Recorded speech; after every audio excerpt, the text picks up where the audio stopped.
Hello, everybody. How's everybody doing tonight? Let's see. Hey, Leto. Hey, Mike. Hey, Leto. So it looks like we got 3 people watching. Looks like we got some likes already. We'll wait a few more minutes. Oh, now it went back down to 1. ah, yeah. So let's see. Well, Leto, how are you enjoying your vacation now? I'm good.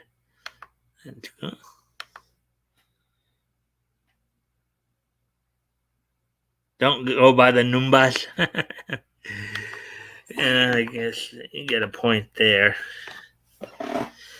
Now I get the 3, but anyways, yeah,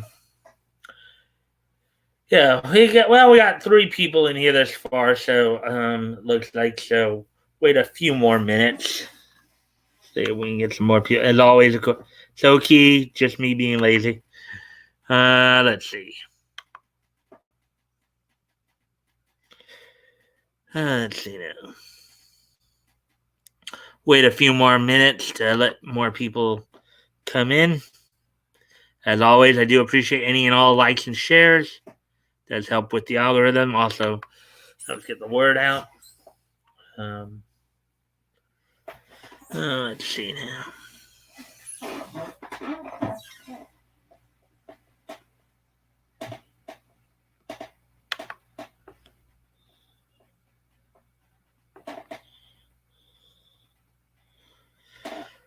So now we're getting more people coming in.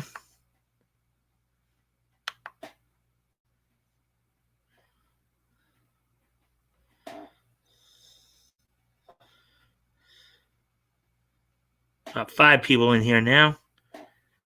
If the connection is fairly good, at least if the connection to get better there.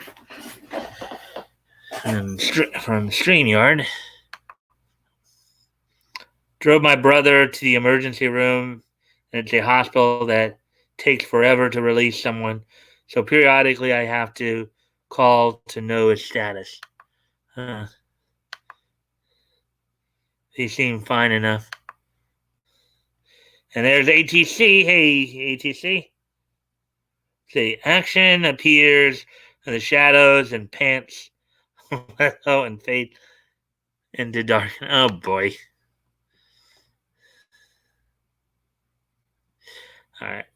I'm gonna try something here because I keep seeing a little icon here telling me my connection's unstable on StreamYard. So I'm gonna just so I may cut out for just a quick minute. I'll be right back, guys.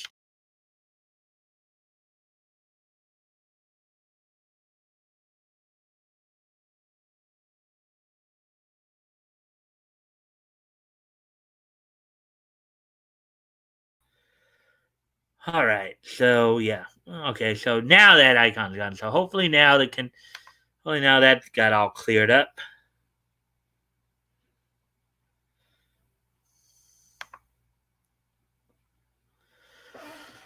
Anyways.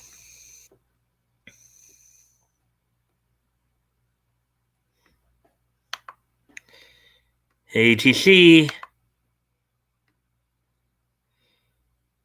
How's it going, my friend? Hey, Leto.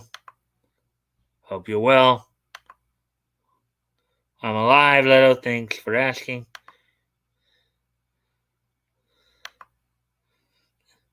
How does he cut out and manage to come? Well, all I did was I just hit the refresh button. That's how I did that, Leto. I just refreshed the StreamYard screen. Look like we're up to 6 now.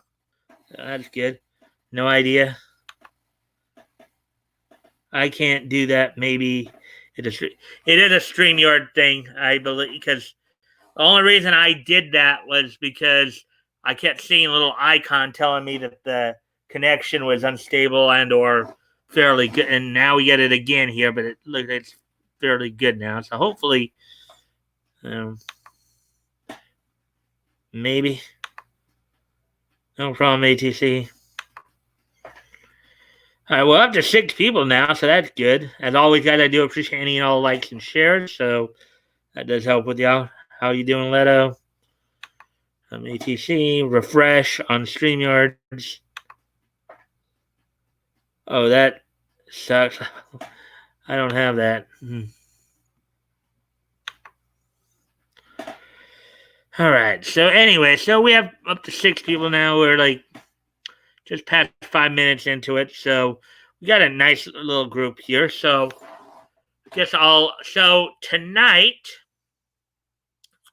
I actually have 10 stories to go through. And we're of course going to start with the last story that I didn't get to last night about Crunchyroll and Adult Swim. So in total, we got, as I said, 10 stories.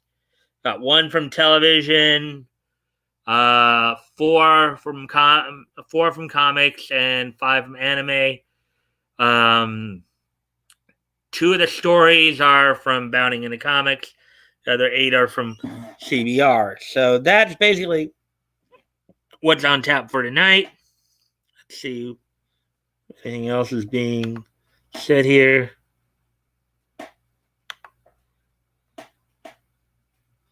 Okay. Other than driving a lot today, I'm tired but good. I saw Crumb streaming on Twitch. That's a lot of stories. Yeah. Well, yeah, because I was just trying to make sure I got the thing is, if I just went with Bounding in the Comics, I would have only had 2 stories. And, so, but as you know, unless it's an interview, as you guys have seen, unless it's an interview, CBR stories usually go pretty quickly. So, that's why there's so many. Yeah, she's playing Pokemon. Also, finally cleaned out my car. It was a mess. Back to looking brand new. All right, so with that, let's go ahead and try to get started here. Let's see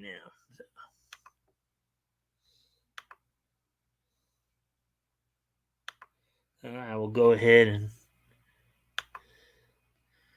start it on the articles here. Let's see now.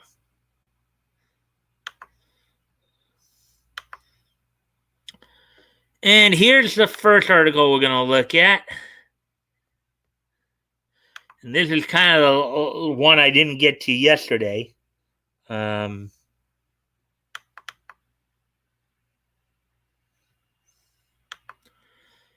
here we go. So let's get going here then. This is this is going to be the last one yesterday, but we just ran short of time. So here we go. Crunchyroll and Adult Swim reveal characters and cast for Blade Runner Black Lotus includes Jessica Henwick and Josh Duhamel. Article by John F. Trent, published yesterday. Crunchyroll and Adult Swim, and I saw some of this too on like the programming notes too for Adult Swim, or for Toonami, so I'm somewhat aware of this. Crunchyroll and Adult Swim revealed the characters and their cast for the upcoming animated series Blade Runner Black Lotus. Back in July 2020, in a video posted to the official Crunchyroll YouTube page, Shinji Aramaki and Kenji Kamiyama introduced themselves as the co-directors.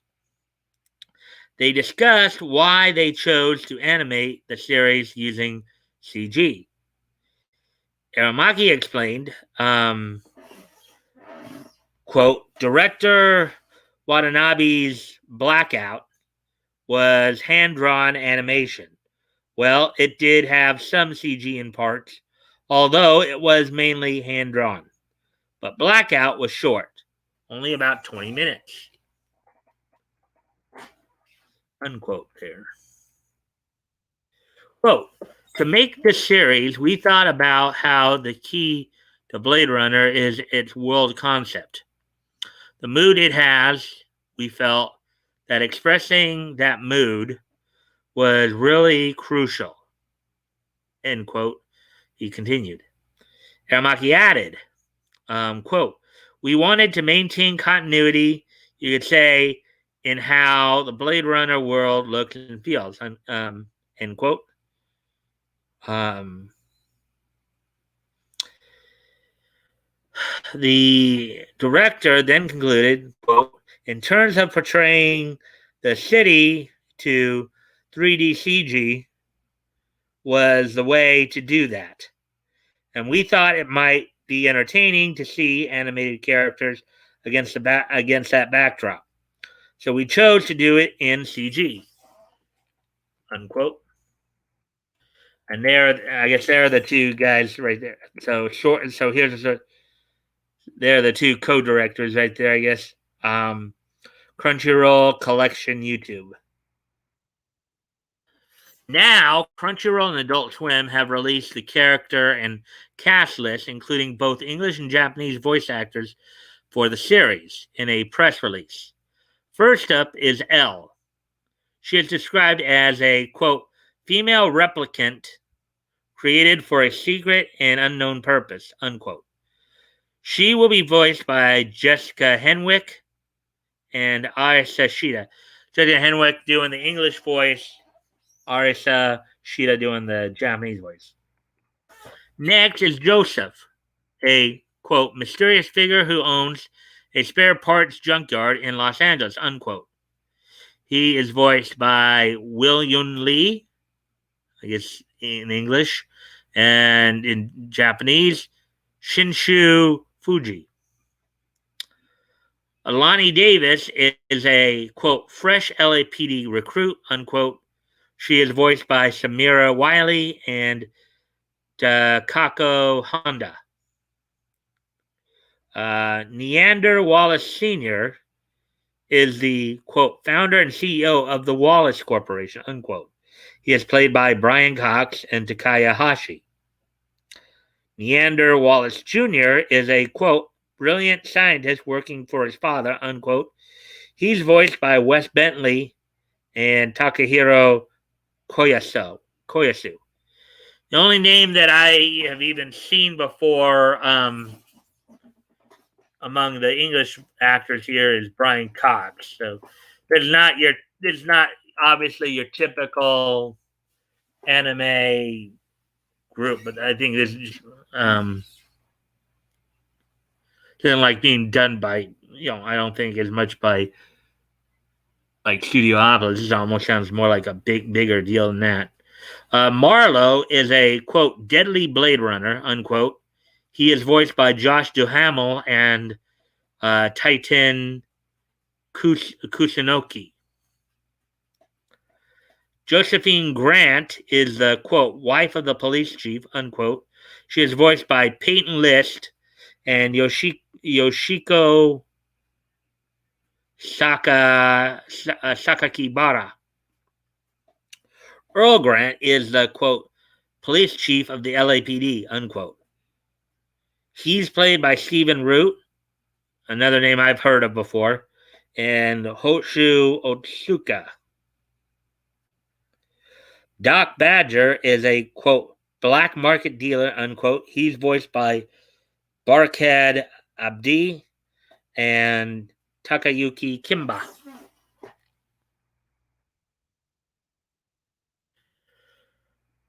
Senator Bannister is a, quote, politician with strong feelings on replicant production, unquote. He's played by Greg Henry and Masane Sukayama. Dr. M is a, quote, brilliant doctor and professor of medicine, unquote. He's played by Harry Zerny and Akio Nojima. Finally, Hooper, is a, quote, journalist in the pocket of the Wallace Corporation. He's played by Jason Spisak. And that name I know of, and Kazuki Yao. And that should be Jason Spisak should be somewhat of a name familiar to you guys, because that's the guy who voiced Kyo in Zatch Bell. One of the main characters in Zatch Bell. Before I continue, let me see what you guys have been saying. I've been reading this.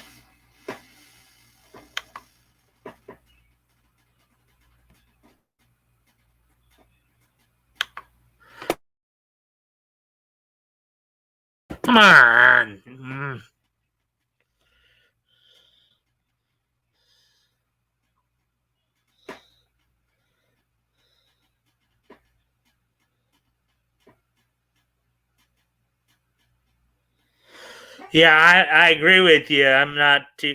I kind of wish, like Sentai, for example, would show a little more backbone and stand up to Funimation a little bit more there.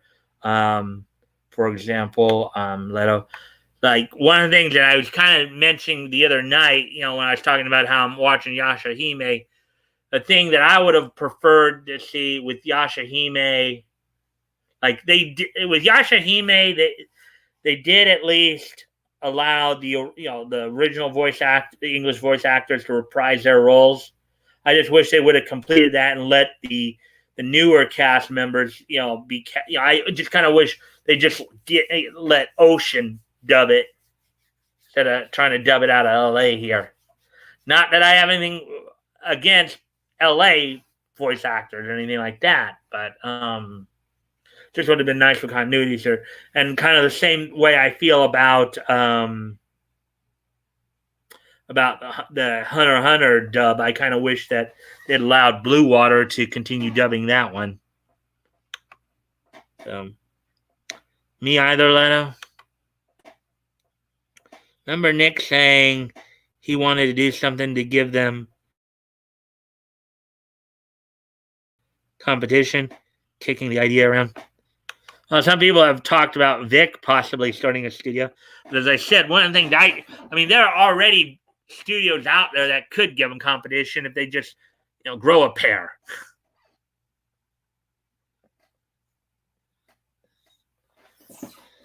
So, something I would constantly fund every week. Again, like Sentai could. Sentai is probably one of the ones that's still pretty active. Ocean, they'd start, going out there and trying to get contracts again. That would help too. Today, I got something nice from my brother as I drove him around. He got me a Wii game I didn't ask for. Well, hey, hello again. Hey, FV, welcome back to the stream. Glad to have you. Let's see.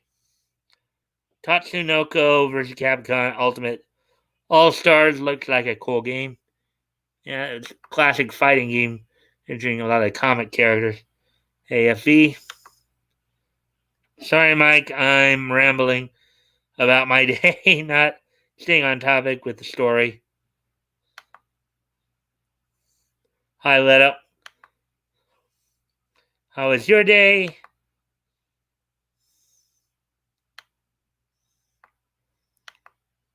Calm. I feel calm too right now. You both have vacations going on right now, so should be cool for you. Nice. How's your brother? Manga UK, I think. Pretty much Funimation overseas, I think now. Yeah, that might be true.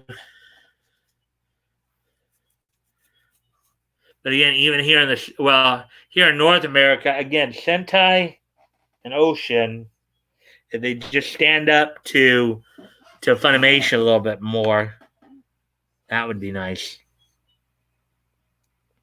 Fine, still in the emergency room. Let's see.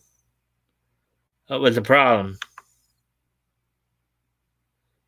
He's diabetic, and apparently it's worse enough to need a blood transfusion. Right. So, anyways, now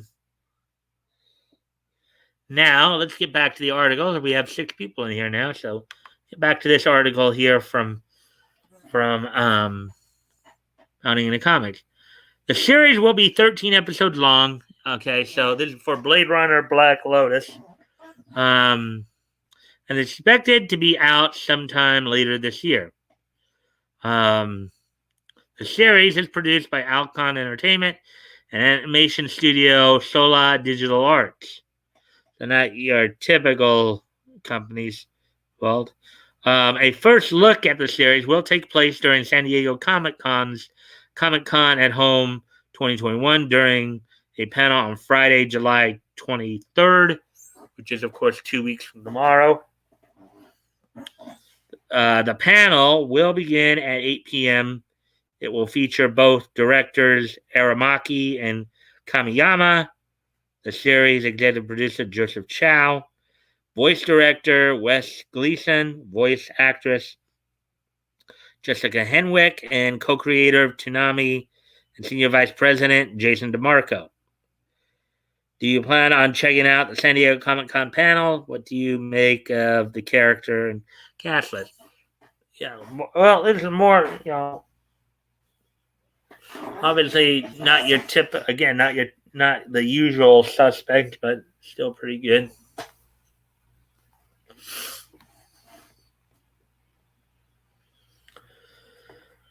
Let's see what you guys are saying about it.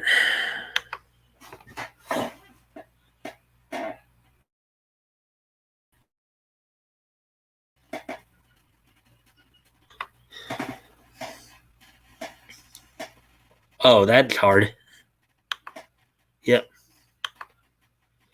He will be fine, though. Told my mother to stop buying sodas altogether. Really got on her behind. What did you do today, Effie?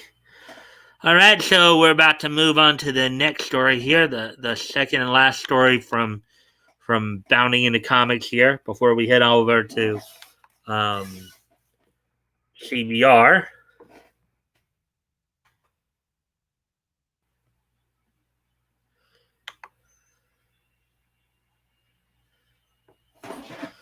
Okay. 22 minutes in, so.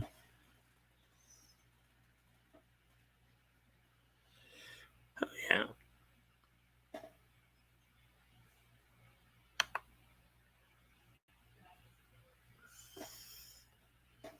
All right, so here we go with the next story here.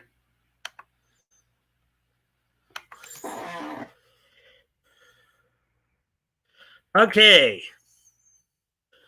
Prolific Batman writer Chuck Dixon explains why manga is wiping the floor with American comics.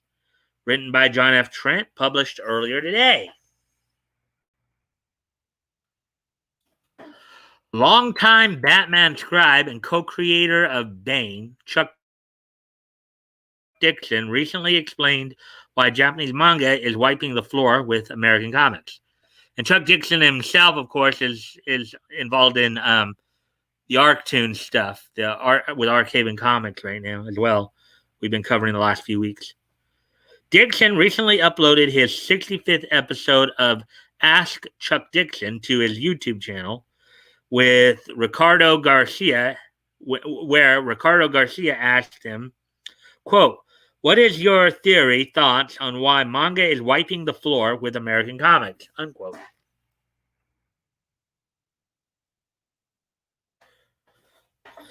Dixon answered, quote, "It's not too hard to figure out, really. There's a lot of dedication, passion, and craft in manga comics, and that's missing almost entirely from the big two," unquote. He elaborated, quote, "Marvel and DC still run the store here. They still are the market leaders. And unfortunately, there's no variety there." Basically, what he's saying is that Marvel and DC are a monopoly, is basically what he's saying.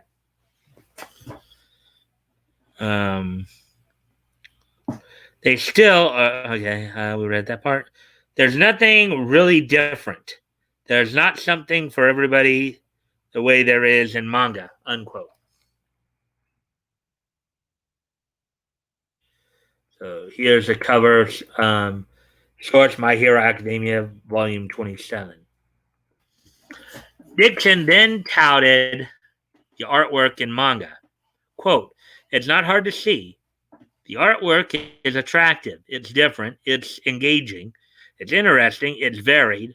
So there's a lot of reasons to like manga," unquote. Quote, "And not a whole lot of reasons to like what's out now. Because what's out now for the big two is, for the most part, poorly crafted. There's a few exceptions, but for the most part, it's poorly crafted, poorly conceived. There's an obvious political agenda to everything, and there's no variety, unquote. Which, of course, the political agenda part is stuff that we've talked about ad nauseum for like the last 2 or 3 years here. Right? Chainsaw Man by Tatsuki Fujimoto. Source Viz Media Shonen Jump. Dixon then expanded on the variety Japanese manga has. Quote, in Japanese manga, there's golf comics. There's not one comic about golf. There's multiple comics about golf. Not one comic about golf. There's multiple comics about golf, unquote. And believe it or not, now granted, in America here, we never actually had a comic about golf, but as we get into the 40s on our historical comic retrospect, guys, I'll tell you this: there was more variety in American comics back in the golden age. You didn't just, granted, it was a big boon for superheroes, but you had westerns, you had detective stories, you even had some romance comics, believe it or not, some Hollywood stuff. You had quite a bit of more variety back in the olden days than you do now with a lot of this stuff. So, we'll get more into that though when we get there. He continued, quote, and I've made reference on these videos to one of my favorite mangas is about fishing. It's just about fishing. It's not about vampires fishing on another planet or witches fishing or fishing after a zombie apocalypse. This is about guys fishing, surf casting, and whatever. Fishing from boats, fishing on the shore, fishing from the banks of rivers, and the stories are fascinating and beautifully drawn and beautifully realized, unquote. Now, granted, maybe golf and fishing comics or manga are probably not your thing, but I think what Chuck is saying is that if they were, you could find those in manga, but not here in the States. You can find that variety. So, let's see what you guys are saying here. And played some P5, okay. I'm in book mood. Played some more Guilty Gear. Learned some combos. How about good? Yeah, I'm actually getting smart. We go out every day, and that's a must. American comics should make some risk and make comics about common everyday things. Mm-hmm. Yeah, I mean,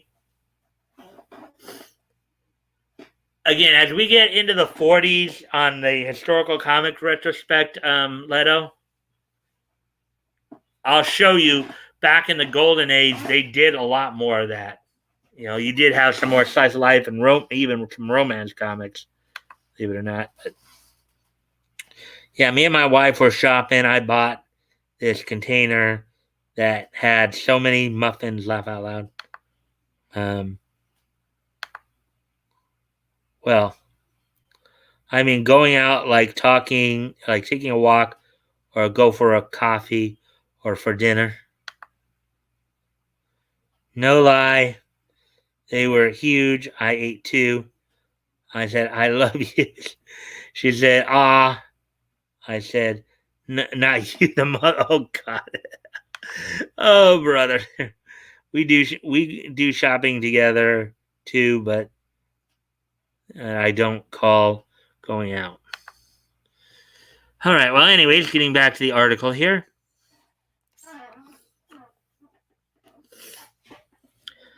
He then contrasted that with American comics, quote, but here, what do we get?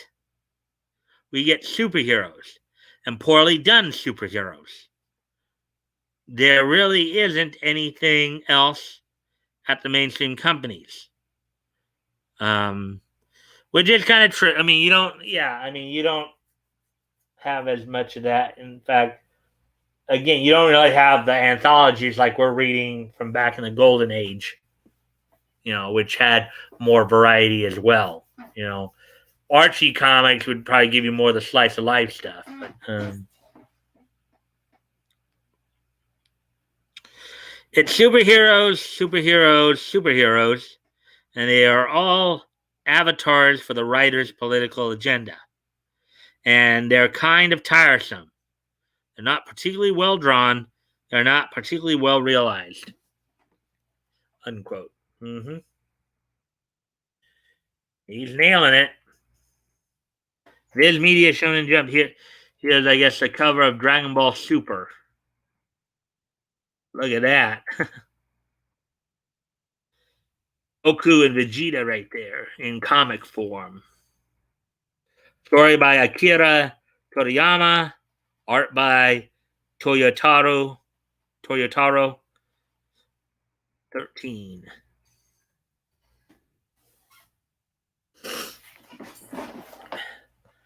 Dixon then questioned, quote, why would you want to read this crap? And I'm quoting that, by the way. If you had a choice of reading a genre that you prefer, be it horror or mystery or espionage or golf, when there's only one flavor in American comics, of course, Japanese comics are going to win the day, unquote. He went on, quote, the biggest problem here is that all I see American comic book creators, the people in the mainstream do, is complain about manga. Well, why don't you learn from manga?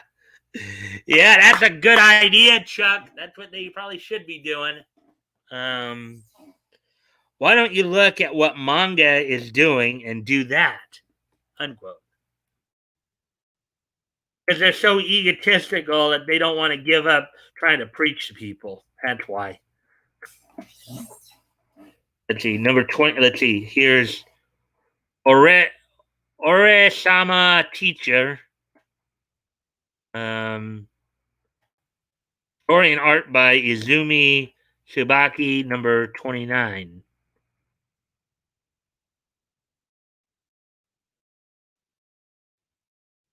A story of Mafuyu's final year. Give me a second. I got to go off counter for a quick moment, guys, because it is getting a little dim here. So I need to turn on my light and also make some adjustments here. So I'll be right back.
All right, I'm back now.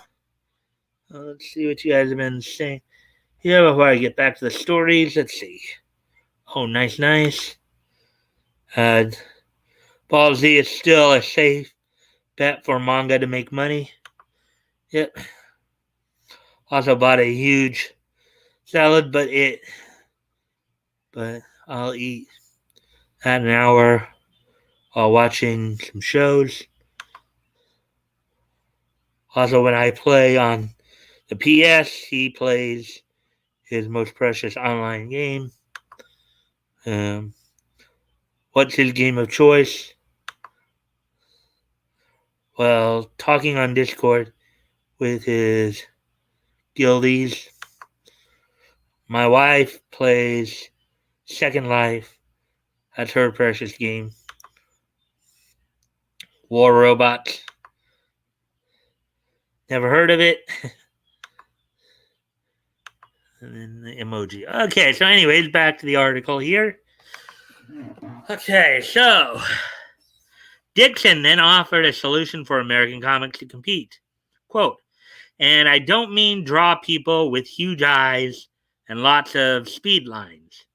I mean do more varied stories. Do more complex stories. Put more effort into the artwork. Put more effort into the craft. Change the format, for God's sakes. Stop doing a little folio comics and look at what manga does. These big fat telephone books, comics released weekly, things like that. Just change the formula. Look what manga is doing. Why is manga successful? Try to copy that, unquote. And I think manga still does a lot of their comics in anthology form as well. American comics, as you guys know, did anthology back in the golden age and well into the silver age. But they don't do the anthologies like that anymore here in the States. However, he hedged. Quote, of course, if they tried to copy it, just like they did in the 90s here in the United States, they just get it all wrong. They don't know what they are doing, and they have no interest. They're just going to complain about it, as if that's going to get them any more readers. End quote. Yeah, well, probably. But if anything, if they just continue to complain about it, they'll probably just have the exact opposite. It won't get them more. It probably won't get them more readers. They'll probably chase more of the readers they have away. 7 P5 Persona 5.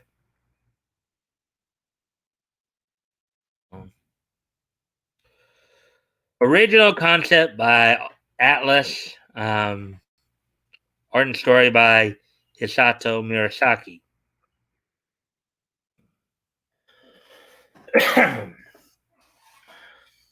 Dixon then lamented, quote, so it's sad, the sad state of affairs, but everybody saw it coming. It had to happen. There has to be winners and losers. As the American comic book sales fall something has to replace it, and manga is right there. It's popular. I know my kids, no kids who read manga.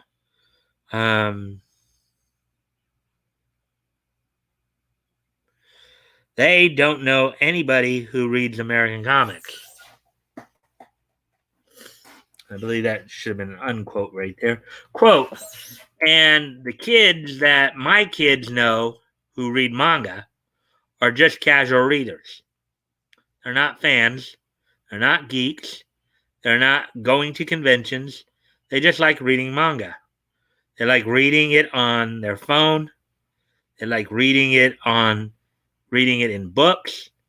And there you go. I don't see the mainstream, the big two, ever catching up, although they're all alternatives. He concluded. Unquote, he concluded. Cold case.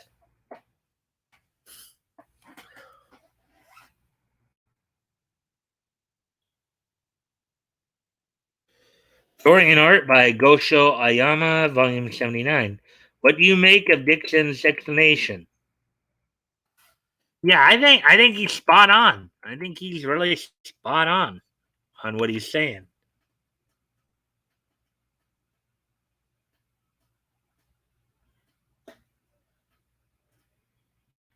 Um, yeah, so, anyways,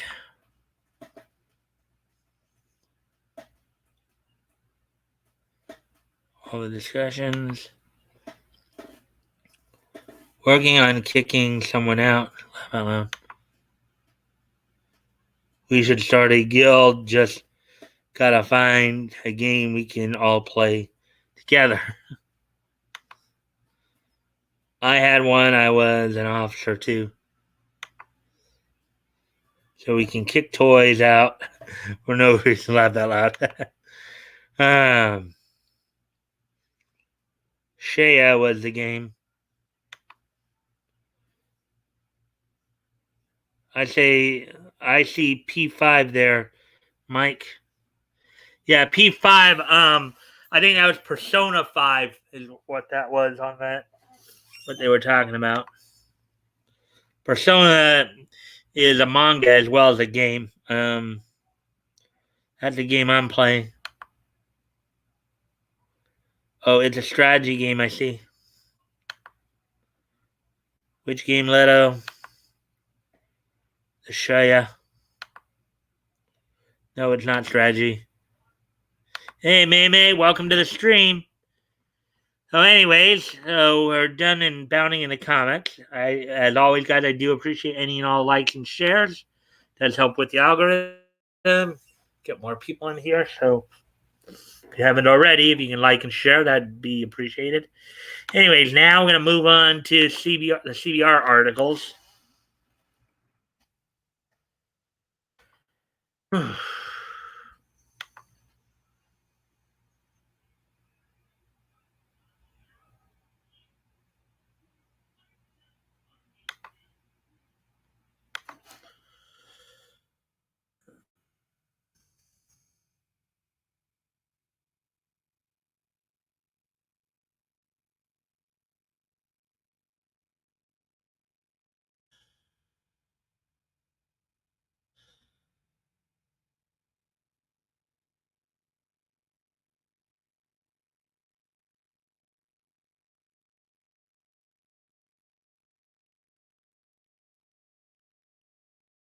All right, so here's the next story we're going to read here.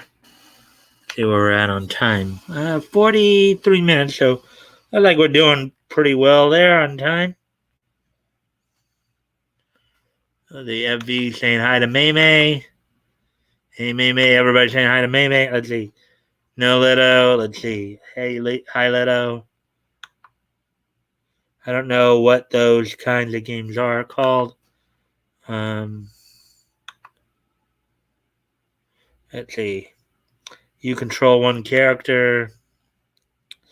80. Hi, May. I hope I can count on your vote to kick me. uh, hmm. Fighter, defender, healer, magician. Let's see. Oh, I'm just seeing pictures. I see how it's misleading. 80. All right, so 80 and May joined us as well, so that's cool. And we'll get ready to continue on with the stories here. Here we go. So here's the next story.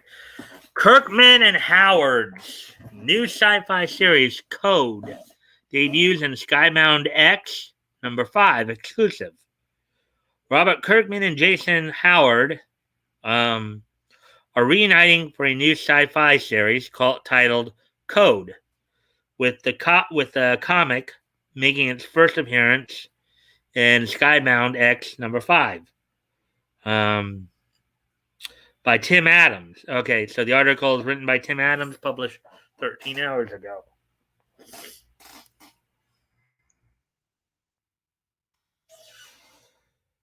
Here we go. Robert Kirkman, The Walking Dead, Invincible, and Jason Howard, Big Girls, are reuniting for Code, a new sci fi series that fans will be able to get their first look at in August's Skybound X number 5.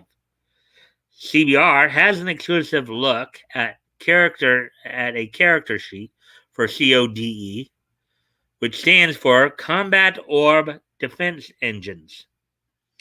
The artwork features character designs for colorful classes such as Tanker, Gork and Nock, Speaker, Solus and Thalen, Slasher, Silva, Battler, Zor, and Striker, Derek.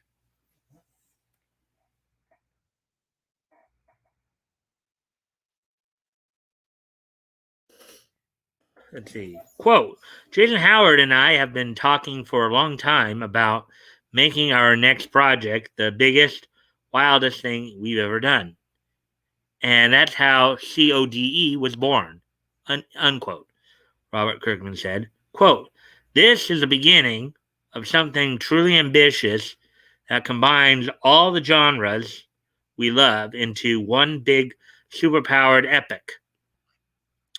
There's no better way to end the celebration of Skybound's first 10 years than to bring you something entirely new for the very first time.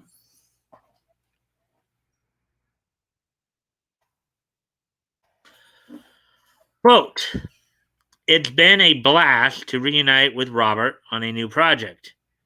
We share a ton of comic book DNA, and CODE is the offspring of that DNA, who's done nothing but pump iron and become awesome in an attempt to be worthy of your love, Jason Howard said. Creating new characters is where my heart is at, and I hope that CODE will have characters as memorable to future fans as those created in Skybound's past. The exercised Skybound X number 5 also features the final chapter of Rick Grimes 2000, along with new stories from the worlds of the 6 sidekicks of Trigger Keaton, from Kyle Starks and Chris Schweitzer, and Gasolina from Sean Makiewicz and Nico Walter.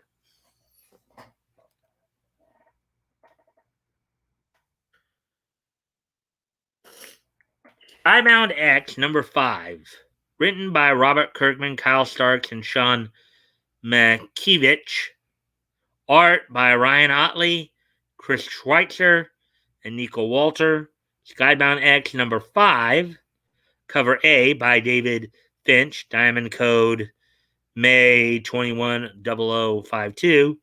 Skybound X number 5, cover B by Chris Schweitzer, Diamond Code May 210053. Skybound X number 5, cover C by Jason Howard, Diamond Code May 210054. Skybound X number 5, cover D, 1/10, incentive cover by Chris Schweitzer, Diamond Code APR 219079. Skybound X, cover E, 1/10 incentive cover by Jason Howard, Diamond Code APR 219080. Skybound X number 5, cover F, 1/25th. Incentive cover by David Finch, Diamond Code APR 219081. CODE tells a story of humanity in the far future surviving a technological hellscape. through the assistance of a device known as combat orb defense engines. 7 orb wielders, who hail from 6 different warring factions, have set aside their differences to band together and carry out a mission that may be humanity's last hope to thwart a technological menace that has nearly completely overtaken Earth.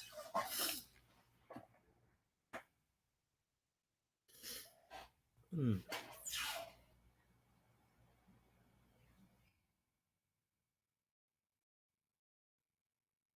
There's a comic right there, looks like. Tanker, speaker, slasher, battler, striker. Skybound X number 5 goes on sale August 4th from Image Comics and Skybound Entertainment. Oh, there we go with that one. Let's see what you guys are saying. Let's try and see what the time is. Imagine if the in a world like SAO or SOA, um, and Guild warehouse where us officers will put good items and armors when we would distribute them on the guildies who were more active. See, or helped on PvP. Whoever's player, yes. Sounds fun to be a part of a group. Oh, FE. I'll be going to an anime convention for the first time. Have you ever been to one? I would sell whatever I was given on the black market. Just kind of person I am.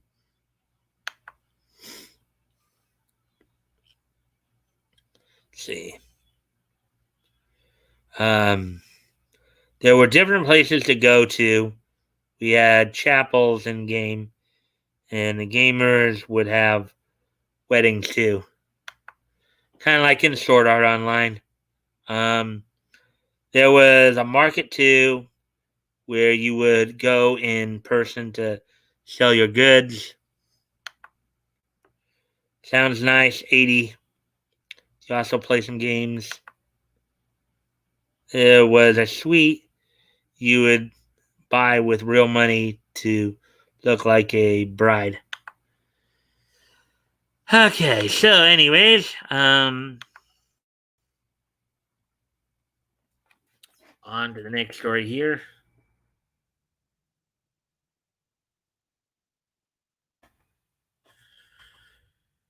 Actually, before I do get to this story, I need to step away from the computer for a few minutes. I'll be right back, guys. Um, I'll be right back.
Right, I'm back. Let's see what you guys have been saying here.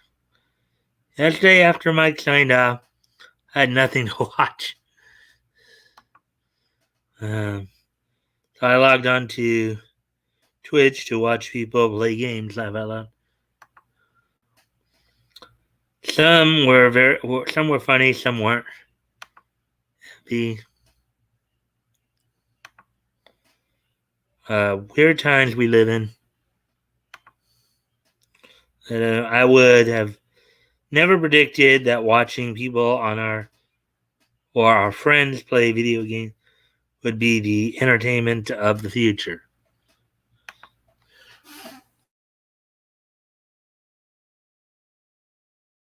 See now. 80 Pickle. I am a boomer. I played Grand Theft Auto when it was first introduced with green blood, but I bought bootleg copy with red blood. My kid called me Mama Duke after that. Let's see. Hey all, where the I stepped away from the computer, had to go take care of something real quick. Back out, I'm here. Wait, the Grand Theft Auto for PlayStation 1. Just got my first legit birdie today. Saw my Navy buddy, Doc Alex, on the course today. He got a sponsor for disc golf all of a sudden, doing a quick lesson, and I birdie. Very happy today. Hey, Bat Goat. Jay Bat Goat. Hey. All right. So, anyways, we'll move on to the next story here. We're not even at an hour yet. We're already got through 3 stories, 3 of the 10 I planned for tonight. So, making good time here. Batman, the Long Halloween sequel, coming from DC in October. Jeff Loeb and Tim Sale return to the world of Batman, the Long Halloween in October with Batman, the Long Halloween special. Written by John Arvidon, published 10 hours ago.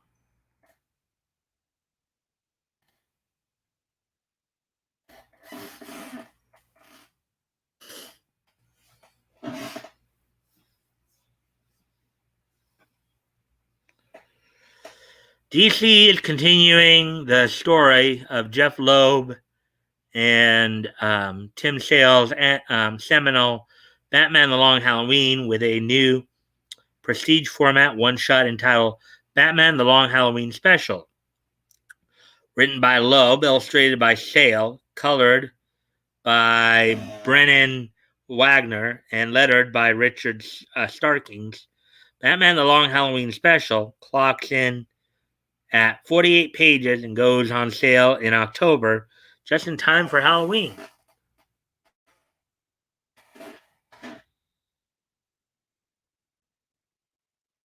There's Tim Sale's tweet on it. Quote, 25 years ago, Tim Sale and I set out to tell a mystery tale of how Gotham City went from crime to freaks, unquote, Loeb said. Quote, the result was Batman the Long Halloween. We're thrilled to be back at DC revisiting some of our favorite characters, all the while revealing that you may not know the whole story, unquote.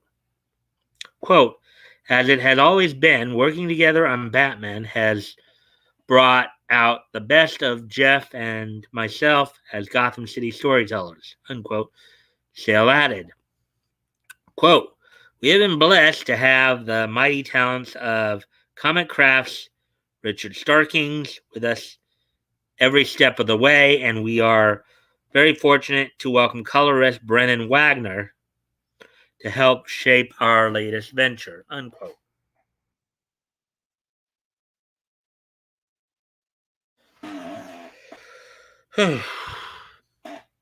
Debuting in 1996, Jeff Loeb and Tim Sale's Batman, The Long Halloween, is a 13-part series, takes place in Batman's early days, follows the Dark Knight as he attempts to apprehend mysterious a serial killer. I think it's supposed to be a mysterious serial killer who murders people on holidays once per month. In addition to the series reintroducing the villain of Calendar Man, who knows the holiday killer's identity, but won't tell Batman, The Long Halloween also chronicles Harvey Dent's transformation into the villain Two-Face. Throughout the book's 13 issues, Batman also has run-ins with the likes of Catwoman, Joker, Scarecrow, Mad Hatter, Poison Ivy, and the Riddler. Magically, The Long Halloween takes place after the events of Frank Miller and David Mazzucchelli's Batman Year One, and it's succeeded by Dark Victory, which brings Dick Grayson into the fold as the first Robin, at least post-crisis.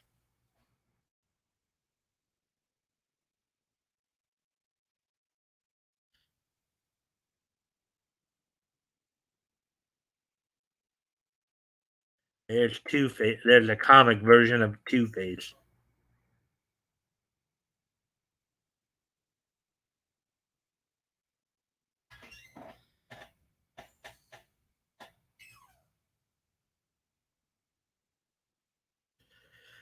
Batman, The Long Halloween Special, story by Jeff Loeb, pencils and inks by Tim Sale, cover by Tim Sale, $7.99 US, 48 pages, prestige format, variant cover by Tim Sale, 1/25th variant cover by Tim Sale, on sale October 12th, 21, 10, 12, 21.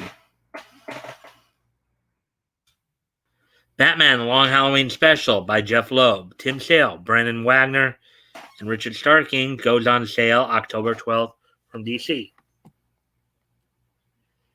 Okay, so there we go with that one. We're almost done with the comics portion of the stories.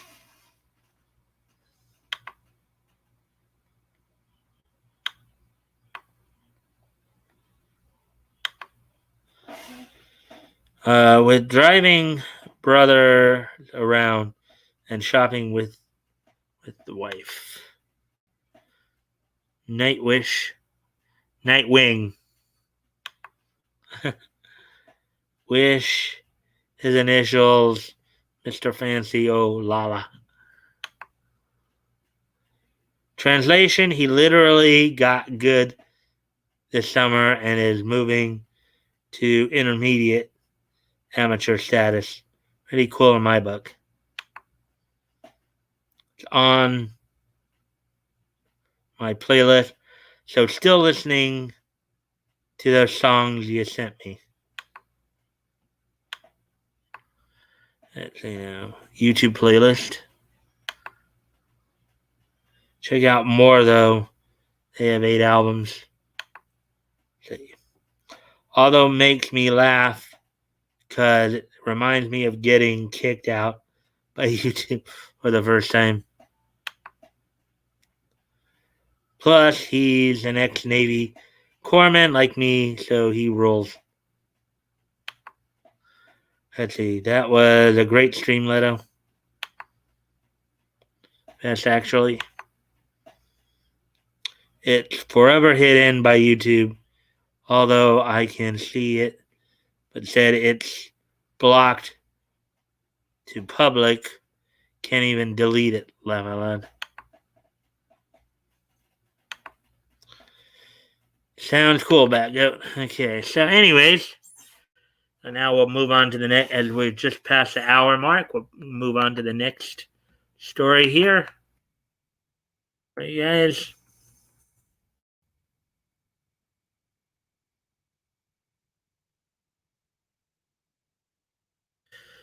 We have one last story here from the comic session. Then the rest of the remaining 5 stories will be after this will be all anime related. So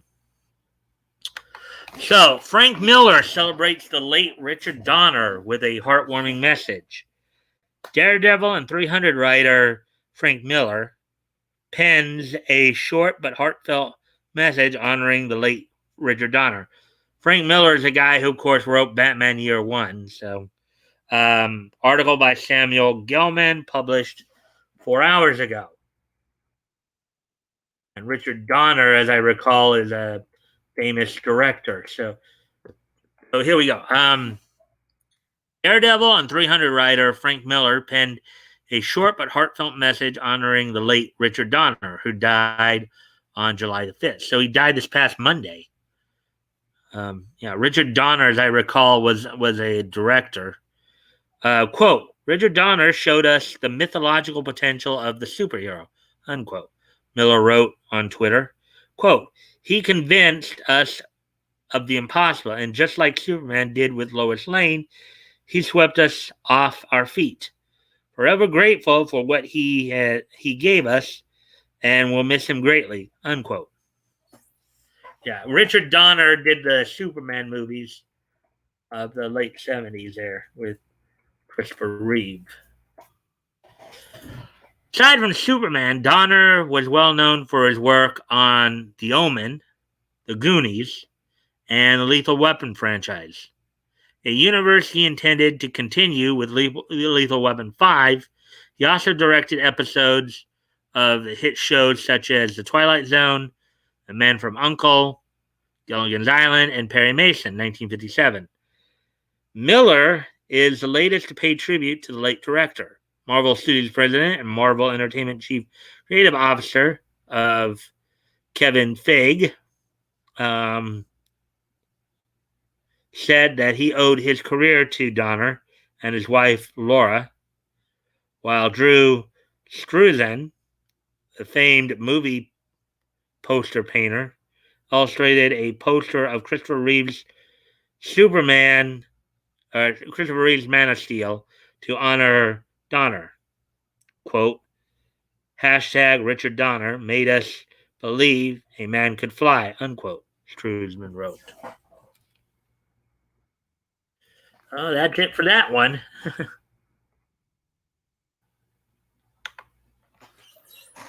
So I guess Richard Donner passed away the other day, I think is what they were saying.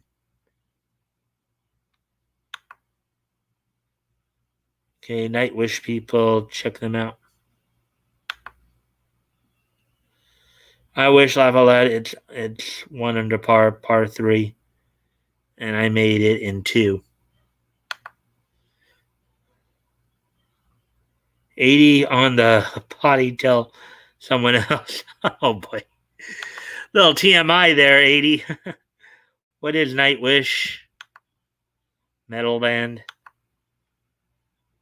A symphonic metal band. Yes. Goonies was a great movie. It was.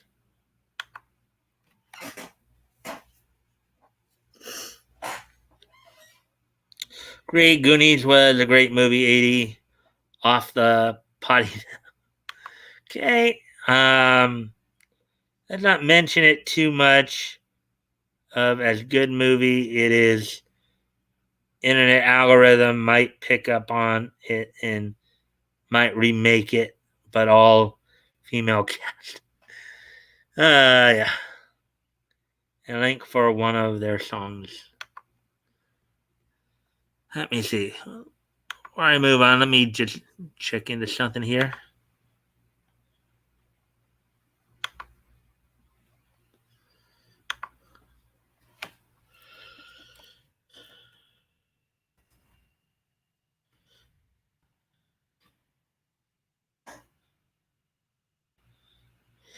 So yeah, Richard Donner actually passed away the other day, from the looks of it, at the age of 91.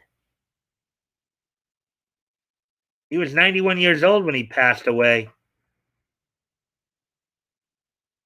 See if they say here. They say they just haven't revealed the cause of his death, but considering he's 91, it could be almost anything.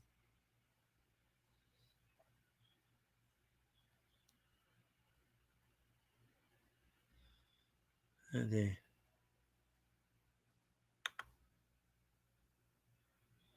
Queen song because that'll comment. Okay, so anyways, now it's time to get into the other five. We're about halfway through the stories tonight. As I told everybody at the beginning, we're gonna go through 10 stories tonight. Not like we're making good time here.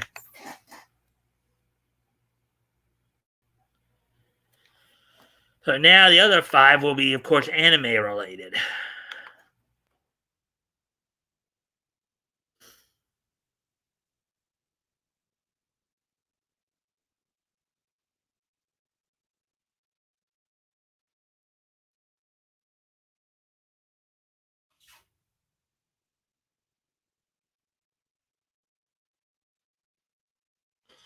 Okay, so here's the first story we're going to look at here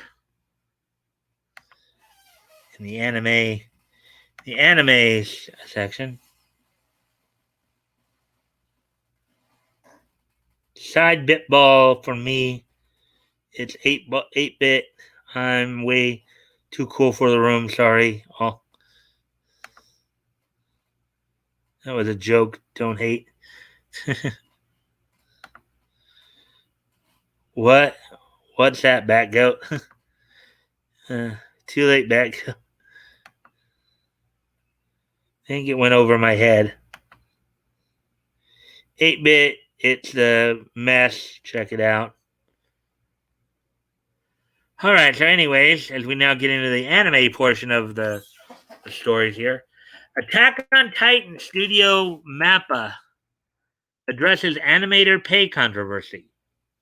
Mappa, the animation studio behind shows such as Attack on Titan and Jujutsu Kaisen, released a statement regarding recent controversies. Article by Michael Lacerna, published 12 hours ago.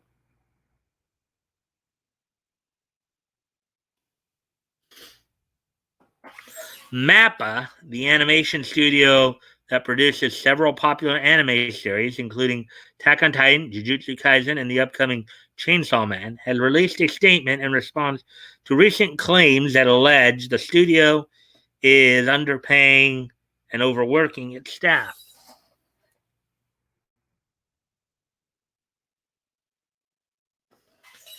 The discussion about how the anime industry compensates its animators came back into the spotlight recently when veteran animator Ippei Ichi accused Netflix of paying animation studios, specifically Mappa, a lower than average rate for its productions, which would then cause the animation studios to pay their animators below average rates as well.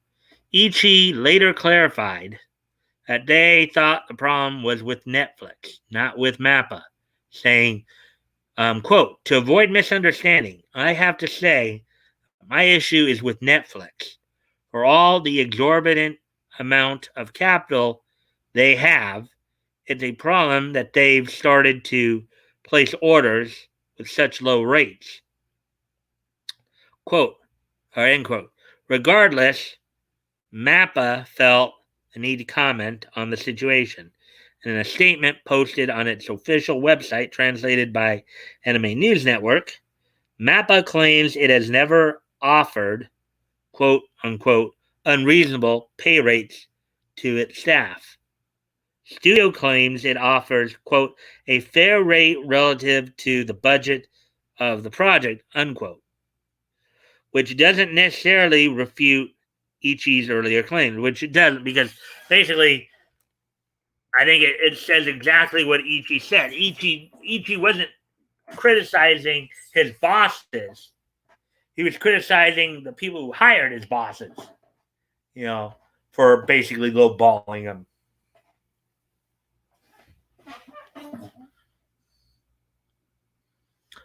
The studio also asserts that it has never forced or coerced staff into working on a project.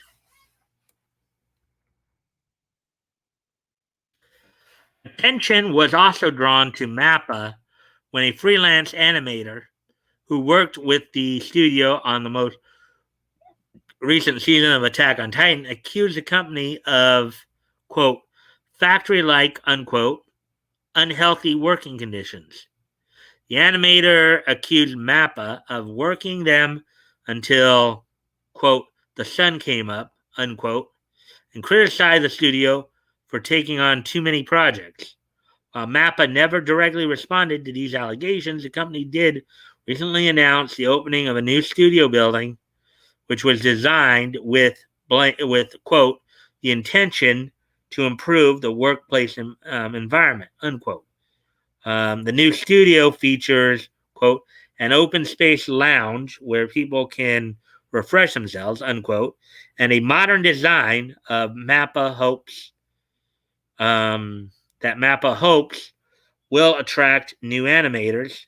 The new Chainsaw Man anime will be produced within the new building.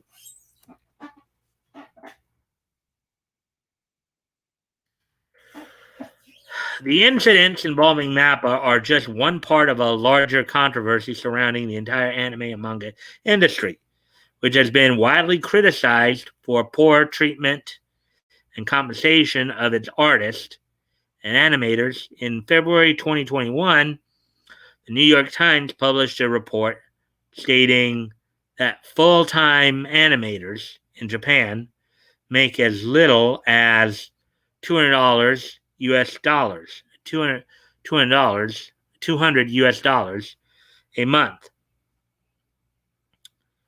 and allege that the long hours animators are required to work in order to meet deadlines are a direct violation of Japanese labor laws. While the anime industry is currently booming, the report predicts an eventual crash due to an exodus of experienced talent who are leaving the anime business in favor of higher paying and less demanding careers in other fields.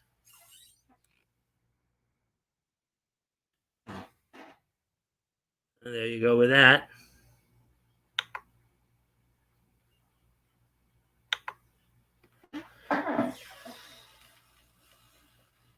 Let's see now.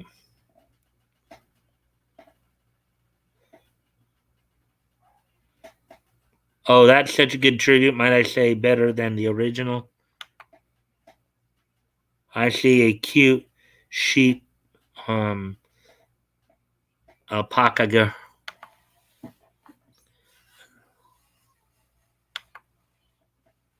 What?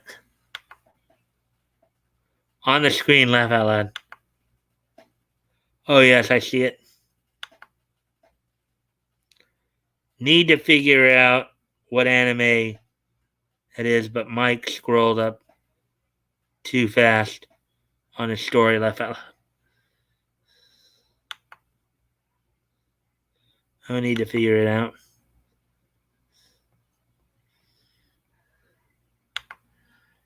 All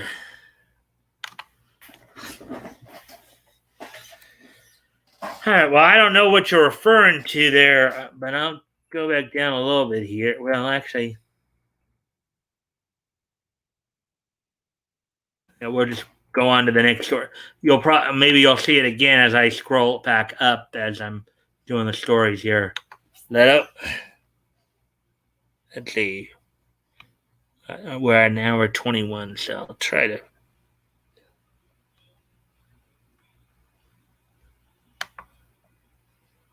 So, did you like the song Leto? I like Mike. Never mind. Keep going. Laugh out loud. Still listening to it. It's good. All right, so here's the next story. Full Metal Alchemist creator announces new manga. Hiromu Arakawa, the acclaimed manga author behind Full Metal Alchemist, releases the first look at her latest manga series. There's artwork from Full Metal Alchemist. Let's see. Story by Michael Acerna, published 12 hours ago. Hiromu Arakawa, the acclaimed manga author behind Full Metal Alchemist, has released the first image from her latest manga series. Few details are known about the as yet untitled manga series, but it will reportedly be set in feudal Japan and will focus on the story of an archer. The new series will be serialized by Square Enix's Shonen Gangan magazine. The same publication that originally published Full Metal Alchemist. No release date was given, but the manga promises the new manga is quote unquote coming soon. There's the tweet.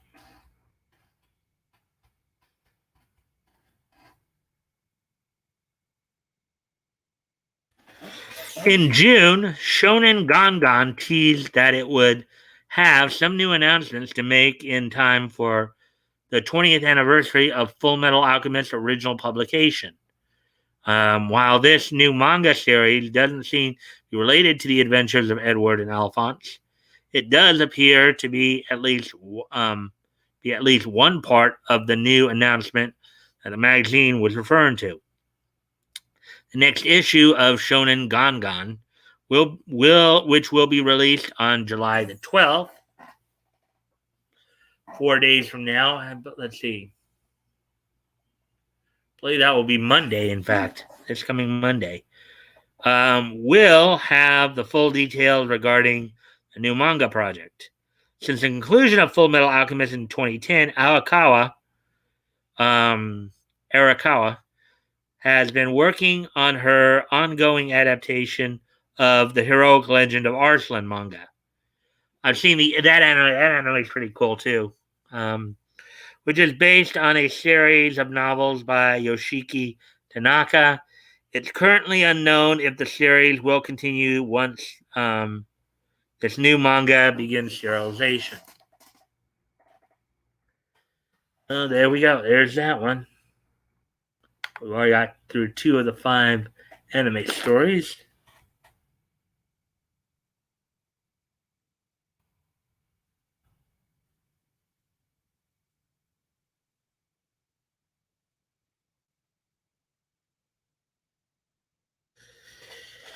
Here we go. Here's the next article we're gonna read. Let's see what you guys might be saying here. Nightwish has 2 great singers. How about Loud? Flora and Marco. Of course I did. I listened to Ben Kaleo when here because I love volcanoes. Just sharing too much information.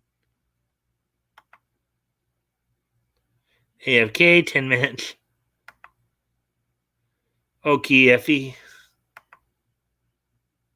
Sunday is the 20th anniversary, I think. Maybe it's different for parts of the world. We're just past the hour and 26 mark.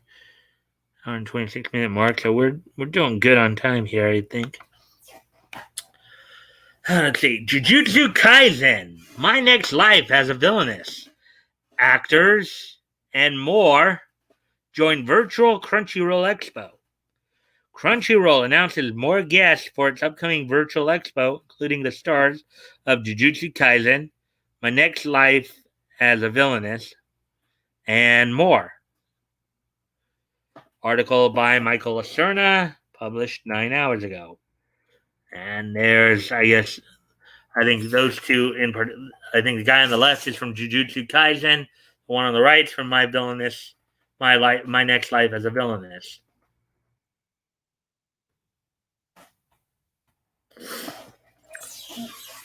The great lineup, the guest lineup for the upcoming virtual Crunchyroll Expo continues to fill out as the streaming company announced today that voice actors from the series such as Jujutsu Kaisen, My Next Life as a Villainess, The Night Beyond the Tri-Cornered Window, and more will appear at the online event.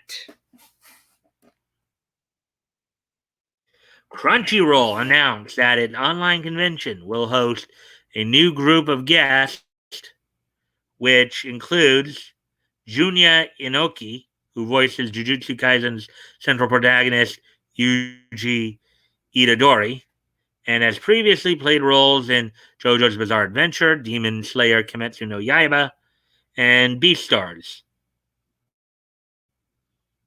as well as fellow voice actor Maya Uchida, who plays the role of uh, Katarina in My Next Life as a Villainess, and has also appeared in shows such as Food War Shogeki no Soma, Love Chunibyo,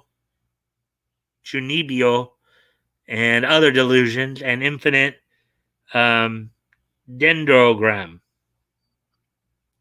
Uchida will be featured on the panel about My Next Life as a Villainess, All Roads lead to Doom, X, where she will be joined by co-star Sumire Uesaka, who plays Susanna Randall on the series.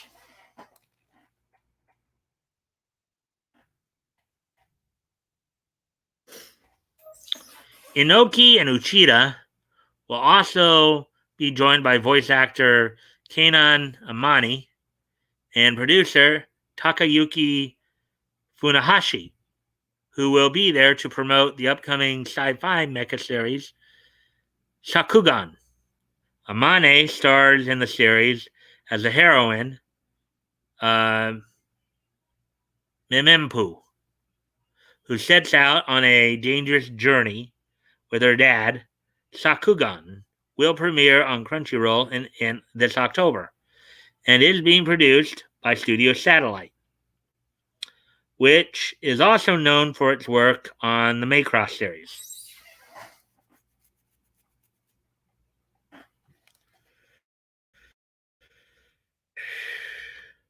The virtual Crunchyroll Expo will also host a panel for the upcoming Girlfriend anime, which also has Junya Inoki in a starring role as Naoya Mukai, a high school student um, who attempts to maintain his relationship with two girlfriends. Oh boy, simultaneously. Oh boy, that spells trouble. That's comedy gold right there. Oh boy. Ayane Sakura, who previously played the role of Ochako in My Hero Academia, and Azumi Waki, also known for her role as Hinata Tachibana in Tokyo Revengers, provide the voices of Mukai's two girlfriends, and will also join Inoki on the panel for the show.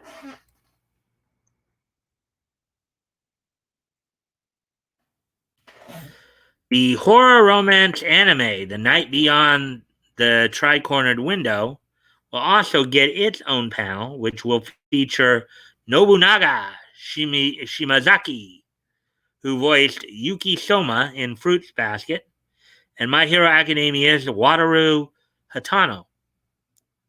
The series tells the story of Kosuke Nikaido, a bookstore clerk who becomes the reluctant assistant to Rihito Hiyakawa, a fearless yet somewhat tactless exorcist. Like Sakugan, The Night Beyond the Tri-Cornered Window will premiere on Crunchyroll this October. The virtual Crunchyroll Expo is an online event meant to virtually recreate the feeling of being at an anime convention.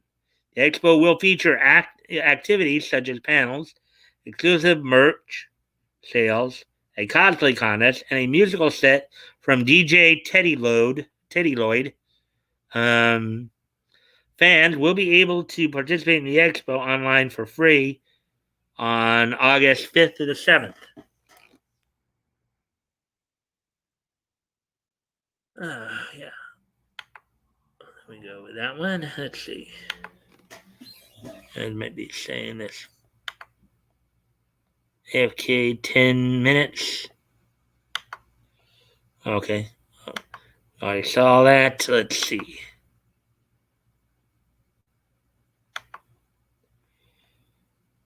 Why go to a virtual expo when you can go in person? Agreed, Leto. It's not as much as they say it's the same, it's not really the same. In order to have that personal experience, you gotta be within the physical presence of a person.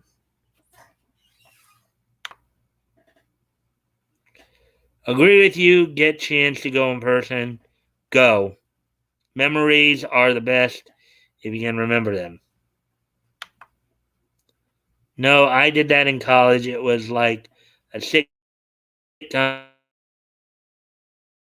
but not funny and no laughs. Don't date two birds at once. Yeah, that good. I think we all know that. I think we all know that. But that kind of situation from somebody outside of it is comedic gold. Maybe it's not comedic gold for the people actually involved in that situation, but for people watching it from outside, it's comedic gold. And I'm pretty sure I know this because I've seen enough like Japanese like romance and harem animes to just know the kind of stuff that you're gonna find in that kind of thing. But hit them with one stone. Wink, wink. How do you know my last name? Laugh out loud. Oh boy. What you mean, laugh out loud? My frat brothers thought it was hilarious. I thought it was dumb. Well, yeah, if you were saying that you yourself was involved in that situation, you would find it dumb. Because it'd be a big headache for anybody who tries it. It's a bigger headache than I think they realize when they first come up with the idea. But as I said, for those outside the situation, it is hilarious.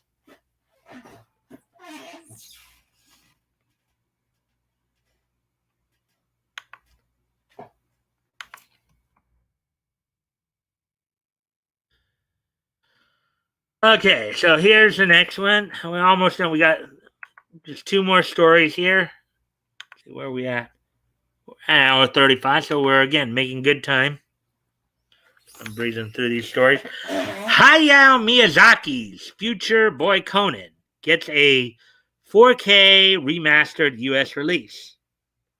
Hayao Miyazaki's 1978 TV anime series, Future Boy Conan, is finally getting an official North American release.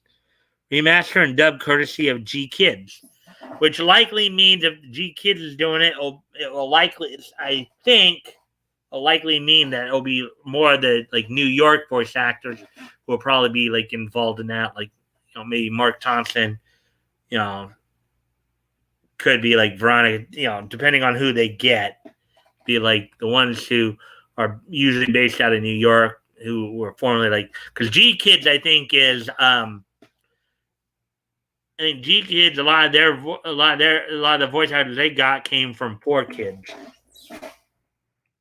So it's like a lot of the New York based. So by Ruben Barron, published 7 hours ago. Hayao Miyazaki's 1978. Now, in case you guys don't know that name, Hayao Miyazaki, that's a guy who worked a lot with Studio Ghibli on a number of movies, including like Spirited Away. So, just to give you an idea of who we're talking about here. Hayao Miyazaki's 1978 TV anime series, Future Boy Conan, is finally getting an official North American release courtesy of G Kids. G Kids' release of Future Boy Conan is expected to arrive in late 2021. The art house animation distributor will release the series with brand new 4K restoration, as well as an English dub. It'll be interesting who they're going to cast in the dub there.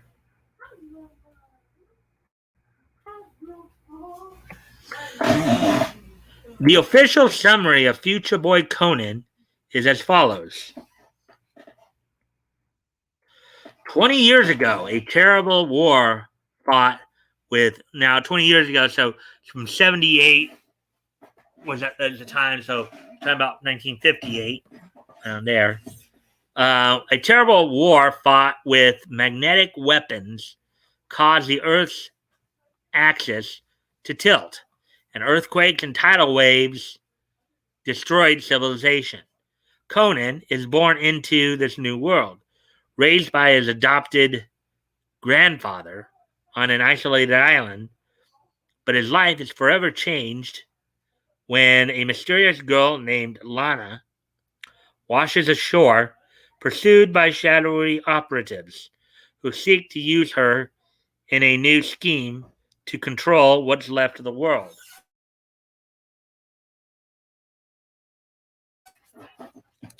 The Directorial Academy Award winner Hayao Miyazaki, Spirited Away, I mentioned, is a landmark in animation history.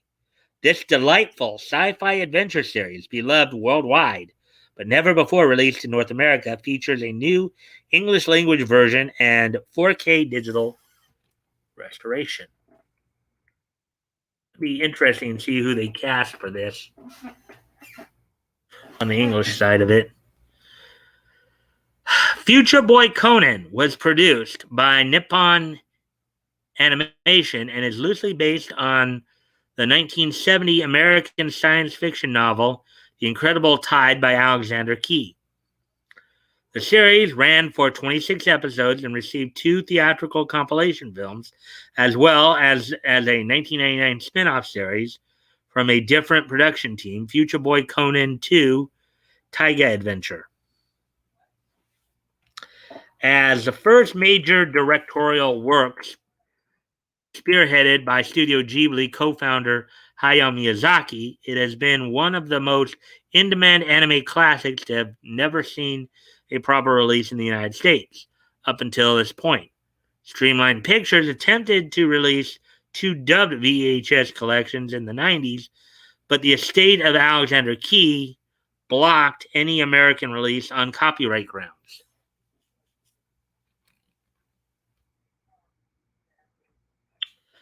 Future Boy Conan's influence can be seen not only in the later films of Hayao Miyazaki, but across the world of animation. The first episode of Keep Your Hands Off Eizouken recreated scenes from Future Boy Conan, making it the anime that inspires protagonist Midori Asakusa to want to direct. Director Enrico Casarosa has cited it as a major visual influence on Luca. Specific details for the release of Future Boy Conan have yet to be announced, though a Blu-ray set is expected and a streaming release of some kind is likely. G Kids official website for Future Boy Conan also includes a contact link for theatrical booking inquiries, so event screenings in theaters are a possibility. My name is Luca. I live on the 2nd floor. I live upstairs from you. See me before. That's a different Luca altogether, but okay, so we have one last story here to cover, and we'll be done with the main stories. Let's see, how are we doing on time? Hour 41, so we're good on time then. Look at that, Hi, karate. Oh, wait. V is saying good night. Well, good night, FV. Thanks for dropping in. I hope we'll see you back again. Give virtual hug to Leto 80. Leto accepts your virtual of hugs. Waiting to give back go to virtual haircut. Laugh out loud. 80. I sinned on I sinned on Mikestand for a previous comment being said in shame. Previous comment.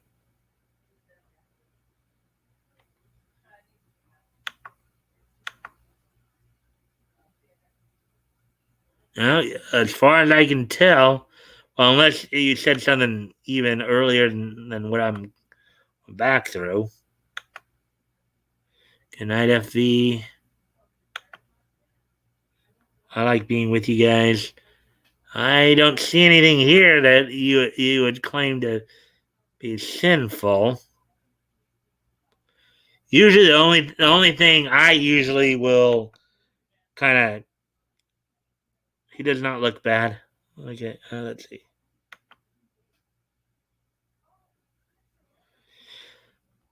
Usually, the only thing I get upset about, or I kind of take issue with sometimes, 80 is when people swear because it's just a sign of a lack. Usually, it's just like there are people out there who, and not saying anybody here does it, but there are people out there who it's like either every other word or every 2 out of every 3 words they swear, and it just shows their lack of intelligence.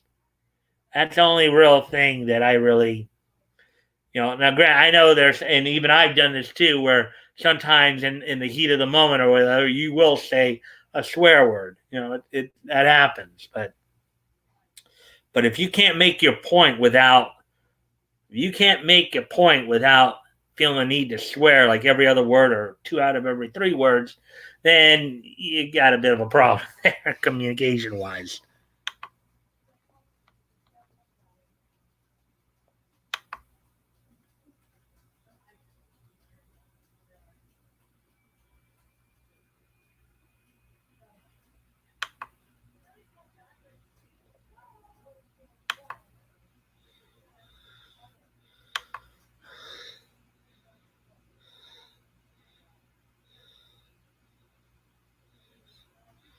Not a sin.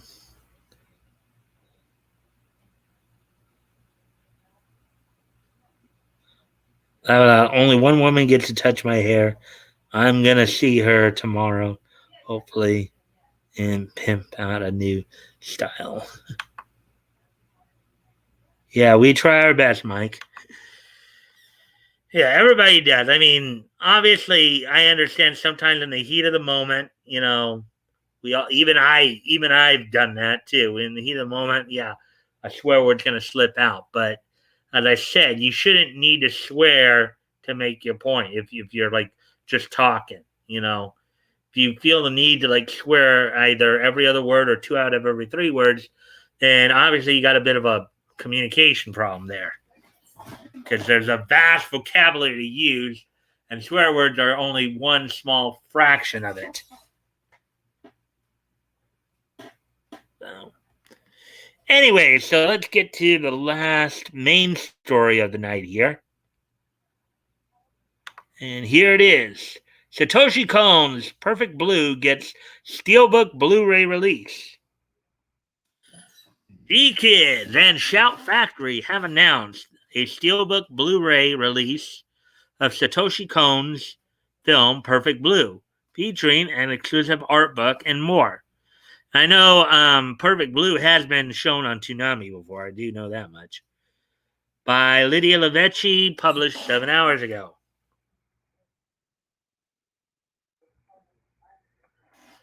Satoshi Kon's classic film Perfect Blue will receive a Steelbook Blu-ray release this September. In a recent press release, North American anime distributor G-Kids and home video company Shout Factory announced that director Satoshi Kon's groundbreaking psychological thriller, Perfect Blue, will be available to North American audiences in Steelbook Blu-ray edition. This digitally remastered version of the film will debut September 14th and will include a number of bonus features.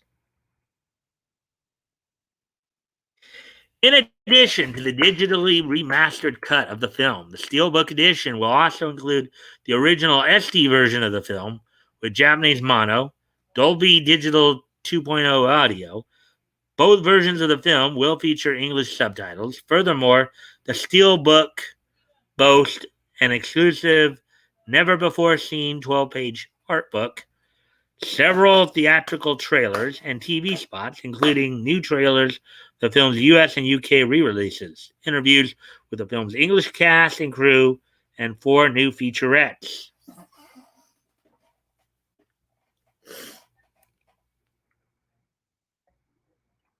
The 4 featurettes are Into the Blue, which will include entirely new interviews, Angel of Your Heart, which will showcase the film's recording sessions, a full English version of Angel of Your Heart, and the new lectures by Satoshi Kon.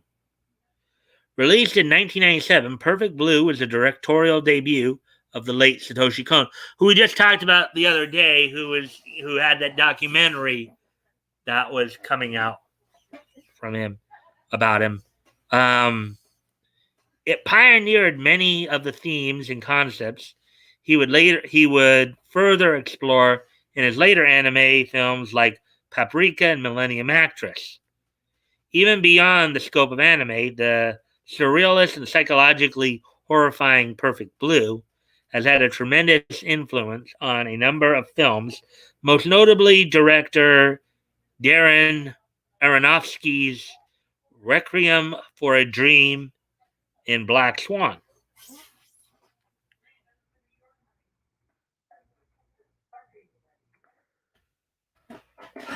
Perfect Blue follows Mima Kirigoe, a former pop idol, who decides to quit singing and become an actress.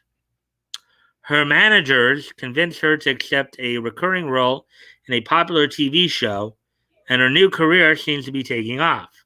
But when an obsessive online fan, displeased with her career change, is connected to a number of murders involving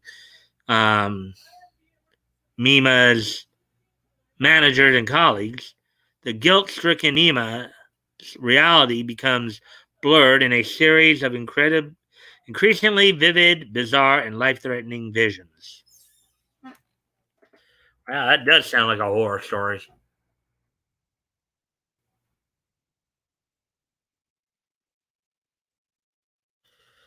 And there she is right there, I guess. All right. So, anyways, guys, that's it. Look at that. I got through 10 stories tonight, and we still have a little time to spare, like 10 minutes to probably get through the this day in each history and make some final announcements. So not bad, huh? Not bad. So let's see what you guys have been saying here the last few minutes. Poop, tee I'm naughty. I grew up with a mom who talked like a sailor. No offense meant to others. My dad never said a curse word. Takes too much time to write curse words when you can just say them in person. Perfect Blue was on Adult Swim. I know Blue Submarine was. I didn't. I thought it was. I thought Perfect Blue was on Adult Swim at one. Maybe more recently. I didn't know. No. I cuss a lot. I need to work on my vocabulary. My mom is Irish.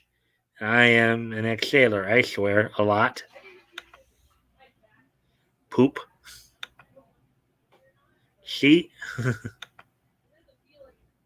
Bleep it and just say what you feel.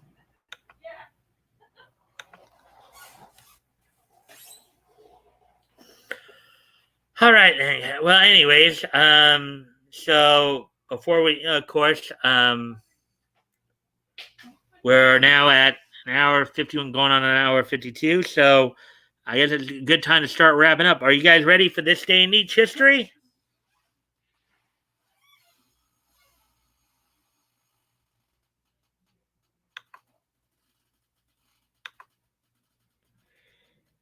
It has nudity, so I'm not sure.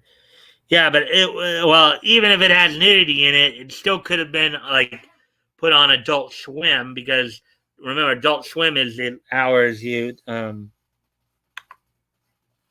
Niche it up. Ready. Niche it up. Great Niche King. Okay, so here we go. Thank you guys again for being here. So let me just take a quick peek at, remind myself of the 98, 96, 2016, and 2006. Okay, so without any further ado, today is Thursday, July the 8th. Morning Wood from back home. It is Thursday, July the 8th, 2021. So let's go ahead and take a look back on this day in each history.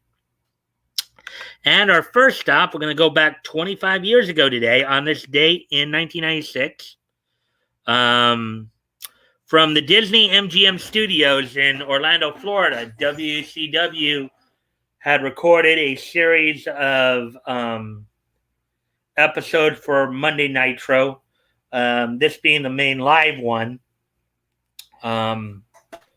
This was the day after the Bash at the Beach, where Hulk Hogan would make his famous or his infamous turn on WCW and join the NWO. This was the night after he did that.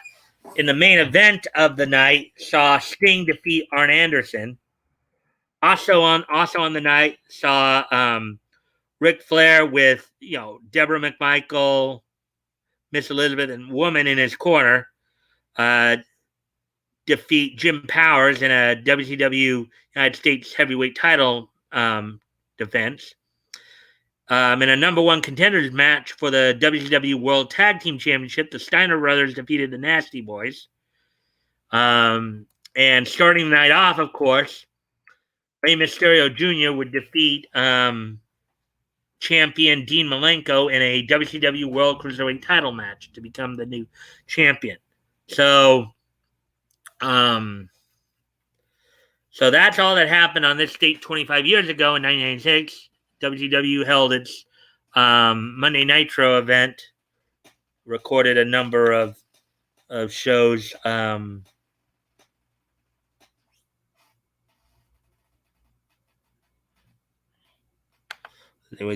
Morning, Woody. You're early. You're the first one.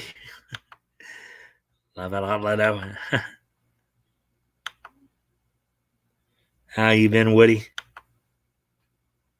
There's a good chance I won't go to the craft store if the weather's nice tomorrow. Just don't throw themselves, yo. Meaning no new Lulz trophy. Sorry. Let's see. I wonder how many are pitching tents. Right back, Goat. I'm glad how and about everything is going back to normal. I'm glad. I've been kind of depressed lately, Leto. That's why I'm not talking much. Thanks, Leto. That's nice of you. I'm sorry, Woody. Sorry to hear that, Woody. Come out to Minnesota and disc golf with me. Now, that might be something very interesting to see. You two disc golfing together. That might be a very interesting thing to see. I hope it's not some jokes I make. You can bust my genitalia, too. Anyways, okay, so with that being said, let's go ahead and move on to the next piece of niche history. Got through that. On this date in 1998, which was 23 years ago today, the 65th issue of Betty from Archie Comics went on sale on this date. For $1.75, it was 32 pages. It seemed to be a bit of an anthology book, feature 4 of the stories featuring Betty, with 1 featuring Sabrina. So, on this date, 23 years ago today, in 1998, the 65th issue of Betty went on sale. There we go. The stories would include A Day to Remember, Let's see.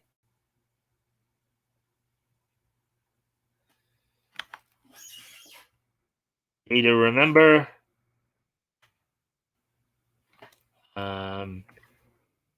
Keo Rover. Sounds like some very interesting stories here. Dandy Detour for Sabrina, for the Sabrina story, for one of the two. Water Down from Betty, and He Loves Me Not from Betty. So, got a Sabrina story in there, yes.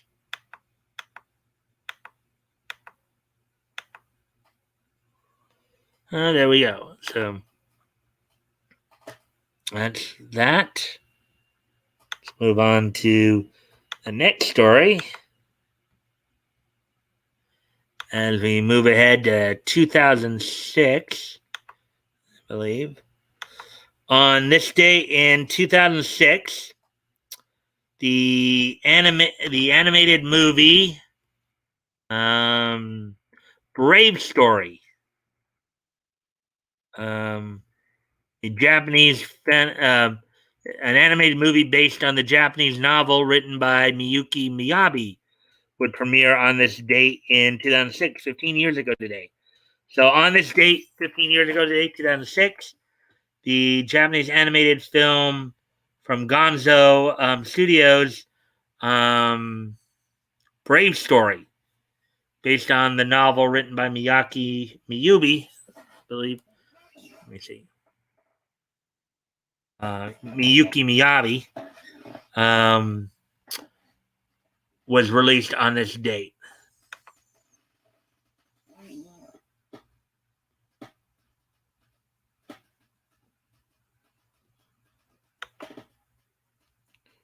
I move all right for a big guy. I've been there myself, Woody. Not for long if you keep disc golfing. It'll melt off. I found listening to Gordon Ramsay yelling at people soothes me to fall asleep. Ah, let's see. Love that guy. I hope that show, Kitchen Nightmares. I love that show.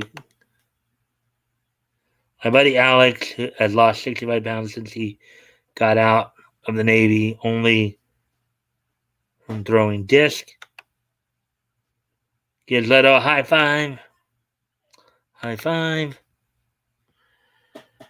So, anyways, as we get ready to move on to the last piece of niche history for the night.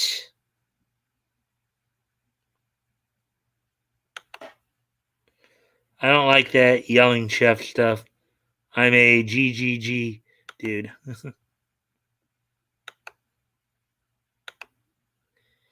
All right, so the last piece of niche history is this. So 5 years ago today, in 2016, the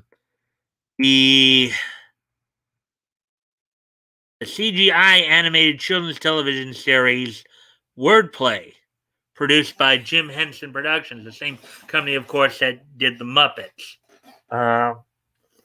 premiered on Netflix on this date 5 years ago today in 2016. So on this date 5 years ago today, Jim Henson's Word Party, an American CGI animated children's television series, made its debut on Netflix. So there you go. So that's all of niche history for tonight. Let's see.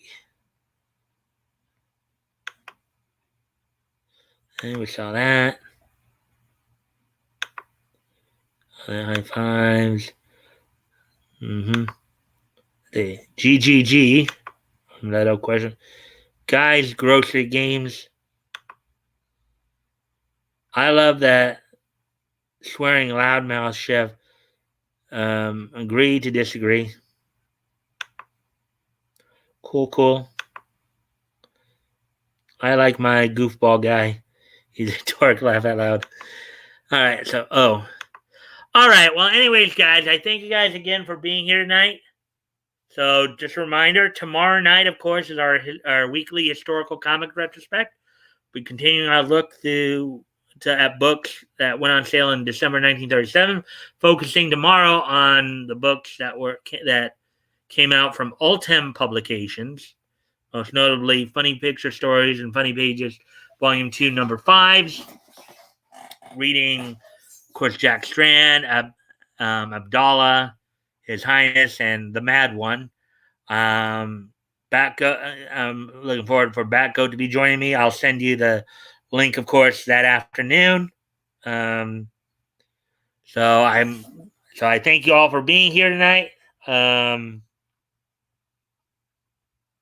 Let's see. Last few comments here. This was a nice show. Yeah, you all had to have fun. I'll be there. I like Mike. He's a good dude in real life too.